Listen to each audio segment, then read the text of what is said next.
அனைவருக்கும் வணக்கம். நம்ம இன்றைக்கி பச்சைப்பயிறு தோசை எப்படி பண்ணுறதுன்னு பார்க்கலாங்க. அதுக்கு முதல்ல 1 டம்ளர் பச்சைப்பயிரை 8 மணி நேரம் ஊற வச்சு எடுத்து 2லேருந்து 3 தடவை வாஷ் பண்ணி ஒரு பாத்திரத்தில் வச்சுக்கோங்க.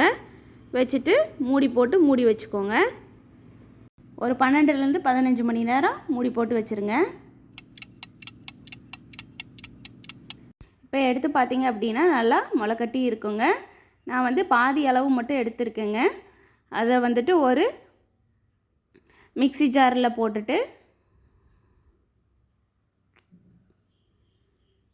அது கூடவே 2 பல்லு பூண்டு, கொஞ்சம் சீரகம், கொஞ்சம் குருமிளகு, அரை வரமிளகா போட்டு லைட்டாக தண்ணி விட்டு மிக்ஸியில் நல்லா அரைச்சி ஒரு பேஸ்ட் மாதிரி எடுத்துக்கோங்க. பாருங்கள், இந்த அளவுக்கு நல்லா கொஞ்சம் கெட்டியாக இருக்கணும். நல்லா அரைச்சி எடுத்துக்கோங்க. அதுக்கப்புறம் தேவையான அளவு மாவு ஒரு பாத்திரத்தில் எடுத்துக்கோங்க. மாவு எடுத்துட்டு நம்ம அரைச்சி வச்சுருக்கிற அந்த பச்சைப்பயிரை உள்ளே ஆட் பண்ணிக்கலாங்க.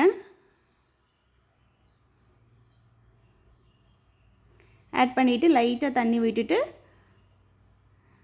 கொஞ்சம் உப்பு போட்டு நல்லா மிக்ஸ் பண்ணி விட்டுக்கோங்க. நம்ம வெறும் பச்சைப்பயிரையே 2 மணி நேரம் ஊற வச்சு கூட இதே மாதிரி அரைச்சி மாவில் கலந்து தோசை ஊற்றிக்கலாங்க.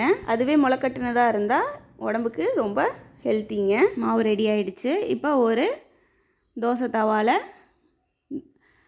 தவா சூடானதும் மாவை உள்ளே ஆட் பண்ணிக்கோங்க.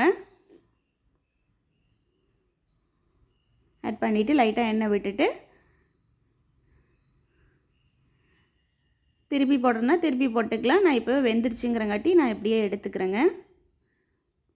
நான் இது கூட தேங்காய் சட்னி வச்சு சர்வ் பண்ணியிருக்கேன். நீங்கள் சாம்பார் இல்லை வேறு ஏதாவது சட்னி இல்லை குழம்பு எல்லாத்துக்குமே நீங்கள் வச்சுக்கலாம். மார்னிங் பிரேக்ஃபாஸ்ட்டு, நைட் டின்னருக்கு கூட இந்த தோசையை வச்சு சாப்பிட்டா ரொம்ப ரொம்ப நல்லதுங்க. குழந்தைங்கள்லேருந்து பெரியவங்க வரைக்கும் எல்லோரும் விரும்பி சாப்பிடக்கூடிய ஒரு பச்சைப்பயிறு தோசையாக இது இருக்குங்க. மீதி பச்சைப்பயிரை நான் என்ன பண்ணினேன் அப்படின்னா நாட்டு சர்க்கரை போட்டு சர்வ் பண்ணிக்கிட்டேங்க. நீங்கள் அந்த மாதிரி சாப்பிட விருப்பம் இல்லை அப்படின்னா நீங்கள் இந்த மாதிரி தோசை சுட்டு கொடுத்தீங்க அப்படின்னா எல்லோரும் விரும்பி சாப்பிடுவாங்க. இந்த வீடியோ உங்களுக்கு பிடிச்சிருந்தால் like, share and subscribe. Thank you for வாட்சிங்.